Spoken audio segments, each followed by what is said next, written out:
justice. We want justice. We want justice. We want justice. We want justice. We want justice. We want justice. Justice. Justice. We want justice.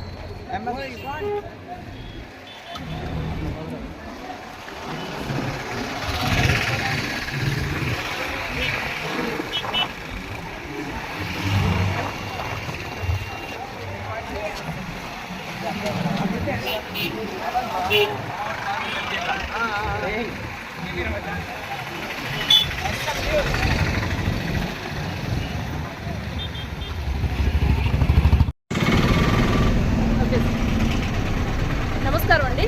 ఈరోజు మేము పలంనేరులోని MBR degree కళాశాల విద్యార్థులు అలాగే సిబ్బంది మా ఉపాధ్యాయులు అందరం కలిసి రీసెంట్గా జరిగిన 10 రోజుల క్రితం జరిగిన భూమికా వేతనాథ్ పైన జరిగిన అత్యాచారం, ఆ అమ్మాయిని అంతమొందించడం, దానిపైన నిర్లక్ష్య వైఖరికి నిరసనగా ఈరోజు మేము ఈ ప్రొటెస్ట్ చేయడం జరుగుతుంది.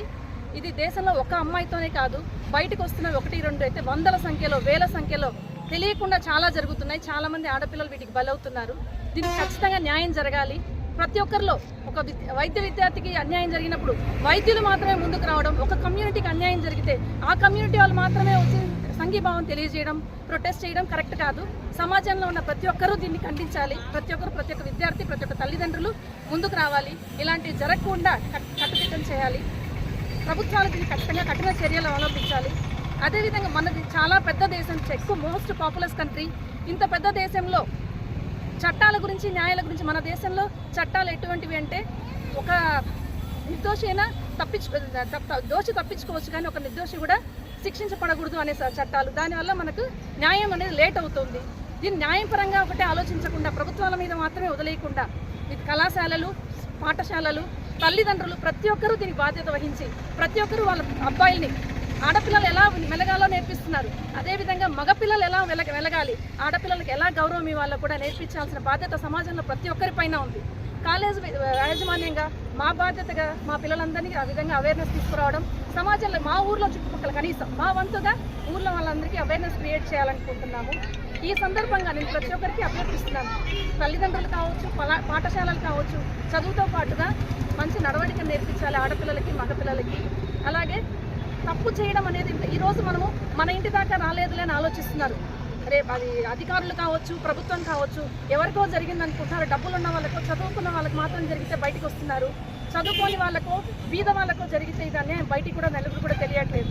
నా దాకా రావట్లేదు, నా ఇంటి దాకా రావట్లేదు అనుకుంటున్నాము. చిచ్చు అనేది మొదలైతే ఏదో ఒక రోజు మన దాకా వస్తుంది. దయచేసి అందరూ గ్రహించాలి. ఇది నా వినవి. మా పాఠశాల విద్యార్థుల తరఫున, మా అందరి తరఫున ప్రభుత్వానికి, తల్లిదండ్రులందరికీ నా వినవి. 200 మంది విద్యార్థులతో పాటిస్తారు. ప్రభుత్వాన్ని ఎటువంటి దీంతో కోరుకుంటున్నారు ఇట్లాంటిది ఒక ప్రభుత్వం దీనికి ఇంతమంది స్పందన చూసైనా ప్రభుత్వం ఓట్ల కోసం కాకుండా ప్రజలకు న్యాయం చేయాలనే ఉద్దేశంతో ఖచ్చితంగా దీని వెనకాల ఎవరున్నారు, ఎంత పెద్దవాళ్ళు ఉన్నా సరే, డబ్బులున్న వాళ్ళు ఉన్నా సరే, ఎంత చదువుకున్న వాళ్ళు ఉన్నా సరే, కాకుండా తప్పు జరిగినప్పుడు తప్పు అని కనిపిస్తే ఇది సమాజానికి మంచి దారి చూపించిన వాళ్ళు అవుతారు. దీన్ని ఖచ్చితంగా ప్రభుత్వం సీరియస్గా తీసుకోవాలి. ఒకవైపు నుంచే కాకుండా గత 10 రోజులుగా ప్రతి దేశమంతా వైద్యులు నిరసన తెలియజేశారు. ప్రస్తుతం ఇంకా వాళ్ళు కూడా నిరసన తెలియజేస్తున్నారు. దయచేసి ప్రభుత్వాలు దీన్ని సీరియస్గా తీసుకొని దీన్ని ఖచ్చితంగా దోషులను శిక్షించాలి. దీనికంటూ సపరేట్గా కొత్తగా చట్టాలు రావాలి. 70 ఏళ్ల క్రితం చట్టాలు ఈరోజు పనికిరావు. ఈ రోజున ఈ ఇంటర్నెట్ యుగానికి పనికిరావు. ఖచ్చితంగా చట్టాలు మార్పు రావాలి. శిక్షలు అనేది కఠినంగా అవ్వాలి. ఇది మాట. I'm Nazira from in MBR Degree College, Palapur. First of all, you all know that we have gathered here for knowing that there is a Calcutta murder rape case which has struck all the country, and also it has become the national wide issue. That this girl, that is 31 years old trainee who has lost her life and has considered as RMJKar, this hospital and her hospital and college as her second home. And she lost her life in a seminar hall in the college. That is, she was brutally murdered and she was raped, and she was accused in that she was brutally raped here. And first of all, they said Beti Padhao, Beti Bachao. Here the Beti, that is the daughter itself, that is she is reading, she is making herself, she is making her right, she is taking her right, that is right to vote, right to study, she is right to freedom. Each and everything is there, but still she is not even getting that ability to walk on road. Like she can't walk on road very promptly. That she don't have that safety, and I ensure that the government has to give this justice as soon as possible. And as the justice is denied, the justice will be delayed. as violence against the women is the violence against humanity. That is, if rapes and murders is and all are taking that is the main causes, there is no humanity in men's. That is, first of all, we have to see that we have to ensure that there is no murder, no eve teasing, no rapes, no this and all. It should be stopped as soon as possible. గట్టిగా చెప్పు. రీసెంట్గా మనకు తెలిసి ఈ month 9 జరిగిన ఒక incident, Monitha, doctor Monitha తన 13 horse తర్వాత తను తన సెమినార్ హాల్లో రెస్ట్ తీసుకునే టైంలో తన కొలీగ్స్ ఇంకా స్టాఫ్ కలిసి తనని రేప్ చేశారు. ఒకరు ఇద్దరు కాదు, చాలామంది కలిసి తనని రేప్ చేశారు.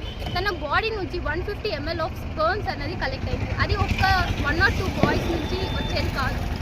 అండ్ సెకండ్ ఇది ఇండిపెండెన్స్ డే రోజు, 15th ఇండిపెండెన్స్ డే, అందరం ఇండిపెండెన్స్ డే జరుపుకున్నాం. కానీ అందరికీ తెలియని ఒక విషయం, ఉత్తరాఖండ్లో ఒక నర్స్ని మన 78th ఇండిపెండెన్స్ డే రోజు రేప్ చేశారు. అండ్ రీసెంట్గా ఒక 3rd క్లాస్ అమ్మాయిని ఒక 9th క్లాస్ అబ్బాయి వాష్రూమ్లో రేప్ చేశాడు. ఇది నిజమైన ఇండిపెండెన్స్? ఇదే స్వేచ్ఛ ఇండిపెండెన్స్ అని 1947లో చాలామంది పోరాడారు. కానీ ఇలాంటి స్వేచ్ఛ కోసం అయితే కాదు. ఒక అమ్మాయి బయటకు వెళ్ళి చదవాలన్నా ఒక టీచర్ ముసుగులో ఒకరు, ఫ్రెండ్స్ ముసుగులో ఒకరు, ఇంకా రిలేటివ్స్ ముసుగులో ఒకరు, ఇలా ప్రతి ఒక్క దీంట్లో ఒక అమ్మాయికి సేఫ్టీ లేకపోతే ఇంకేం. ఈరోజు మనకందరికీ తెలిసి ఇది రక్షాబంధన్ రోజు. ఒక చెల్లి తన అన్నకి అన్న తమ్ముడి కన్నా తనని సురక్షితంగా చూసుకోవాలి, తను సురక్షితంగా ఉండాలి. తన అన్నాన్ని రాఖీ కట్టదే కానీ ఆ అన్న దగ్గర కూడా ఒక చెల్లికి రక్షణ లేకుండా పోయింది.